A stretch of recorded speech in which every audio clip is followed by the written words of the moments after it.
আজকে আমরা একটা খুব ইন্টারেস্টিং বিষয় নিয়ে কথা বলবো। সেটা হলো বাংলাদেশের ব্যবসাগুলো কিভাবে B2B ডিরেক্টরি ব্যবহার করে অনলাইনে নিজেদের আরও ভালোভাবে তুলে ধরতে পারে।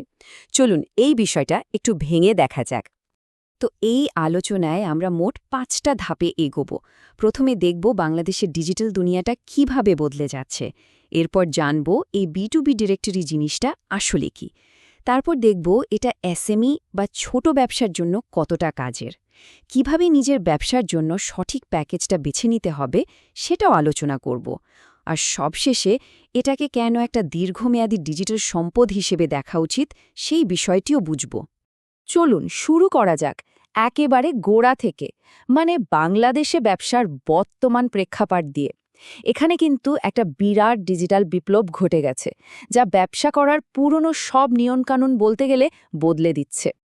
একবার শুধু সংখ্যাটার দিকে তাকান, ৮ কোটিরও বেশি মানুষ ইন্টারনেট ব্যবহার করছে।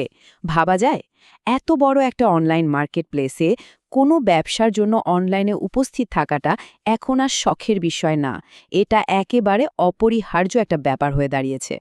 প্রশ্নটা কিন্তু খুব সহজ। এই যে কোটি কোটি মানুষের একটা ডিজিটাল ভিড়, সেখানে নতুন ক্লায়েন্ট বা বিজনেস পার্টনাররা একটা নির্দিষ্ট ব্যবসাকে খুঁজে পাবে কিভাবে? পুরানো দিনের মতো শুধু মুখে মুখে পরিচয় বা রেফারেন্স কি এই যুগে যথেষ্ট? মনে হয় না। ঠিক এখানেই কিন্তু B2B ডিরেক্টরির ভূমিকাটা চলে আসে। এটাকে অনেকটা একটা ডিজিটাল শোরুমের মতো ভাবতে পারেন, যেটা দিনরাত ২৪ ঘন্টা খোলা থাকে আর সবার জন্য আপনার ব্যবসার দরজা খুলে রাখে। চলুন দেখি এটা আসলে কিভাবে কাজ করে। একদম সহজ ভাষায় বলতে গেলে B2B ডিরেক্টরি হলো ব্যবসাগুলোর জন্য একটা বিশেষ অনলাইন ক্যাটালগ। সাধারণ গুগল সার্চ বা ফেসবুকের থেকে এটা আলাদা, কারণ এটা তৈরি করা হয়েছে একটা ব্যবসার সাথে আরেকটা ব্যবসার সংযোগ ঘটানোর জন্য। আচ্ছা, এই স্লাইডটা কিন্তু খুব গুরুত্বপূর্ণ। এখানে দেখুন, সাধারণত ৩ ধরনের প্যাকেজ থাকে। ধরুন, ফ্রি প্যাকেজটা হলো আপনার ব্যবসার নামটা শুধু তালিকায় তুলে রাখা। কিন্তু বার্ষিক বা লাইফটাইম প্রিমিয়াম প্যাকেজে গেলেই খেলাটা ঘুরে যায়। তখন প্রোফাইলে বিস্তারিত তথ্য, লোগো যোগ করা যায়, আর সার্চ রেজাল্টে সবার আগে দেখানোর সম্ভাবনাও বেড়ে যায়। মানে সামান্য একটা বিনিয়োগ আপনার ব্যবসাকে সাধারণ একটা নাম থেকে একটা ব্র্যান্ড হিসেবে পরিচিতি দিতে পারে। এই ডিরেক্টরিগুলো কিন্তু বিশেষ করে আমাদের দেশের ক্ষুদ্র ও মাঝারি ব্যবসার জন্য, মানে এসএমইগুলোর জন্য একটা দারুণ কাজের জিনিস। বলা যেতে পারে এটা তাদের জন্য লেভেল প্লেয়িং ফিল্ড তৈরি করে দেয়। চলুন দেখি কিভাবে। এই কথাটা কিন্তু অনেক এসএমই উদ্যোক্তার মনের কথা। হয়তো তাদের প্রোডাক্ট বা সার্ভিস অসাধারণ, কিন্তু প্রচারের অভাবে তারা সঠিক গ্রাহকের কাছে পৌঁছাতেই পারে না। এই ডাইরেক্টরিগুলো ঠিক এই সমস্যাটারই একটা স্মার্ট সমাধান দেয়। তাহলে একটা এসএমই এর জন্য লাভটা কোথায়? প্রথমত, সম্ভাব্য গ্রাহকরা তাদের খুব সহজে খুঁজে পায়। দ্বিতীয়ত, একটা সাজানো গোছালো প্রোফাইল দেখলে ব্যবসার বিশ্বাসযোগ্যতা অনেক বেড়ে যায়। এর মাধ্যমে নতুন নতুন লিড বা সম্ভাব্য ক্লায়েন্টের খোঁজ পাওয়া যায়, আর কম খরচে দেশের ভেতরে বা বাইরে নতুন বাজার ধরার সুযোগ তৈরি হয়।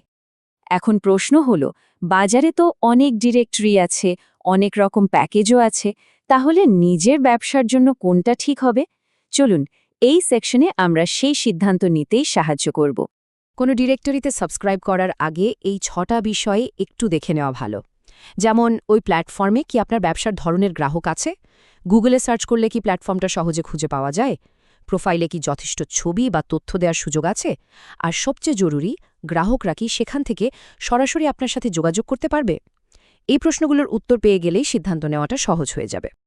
এই স্লাইডটা ফ্রি আর পেইড প্যাকেজের পার্থক্যটা দারুণভাবে তুলে ধরেছে। দেখুন, ফ্রি প্যাকেজ হলো অনলাইনে শুধু নিজের নামটা টিকিয়ে রাখা, একটা ডিজিটাল নাম ফলকের মতো।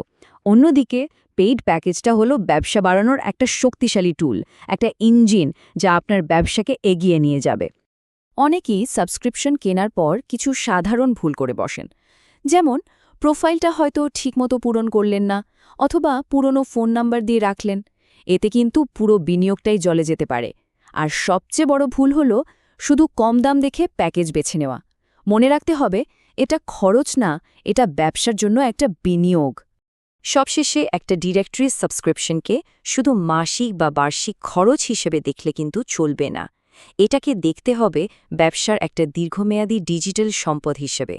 চলুন বিষয়টা একটু বড় পরিসরে ভাবা যাক। একটা বড় সুবিধা যেটা নিয়ে খুব একটা আলোচনা হয় না সেটা হলো এসইও সাপোর্ট, মানে সার্চ ইঞ্জিন অপটিমাইজেশন।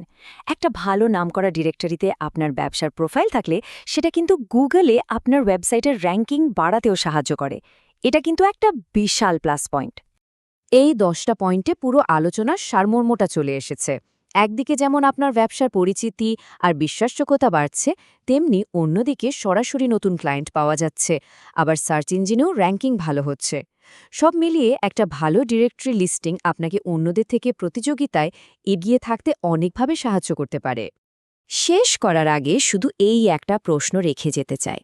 একটা ব্যবসা হয়তো তার নিজের কাজে সেরা সেরা পণ্য বা সেবা দেয়, কিন্তু এই ডিজিটাল যুগে সেই সেরা জিনিসটা যদি সঠিক গ্রাহকরা খুঁজেই না পায়, তাহলে সেই শ্রেষ্ঠত্বের দাম কি? উত্তরটা কিন্তু আমাদের সবারই জানা।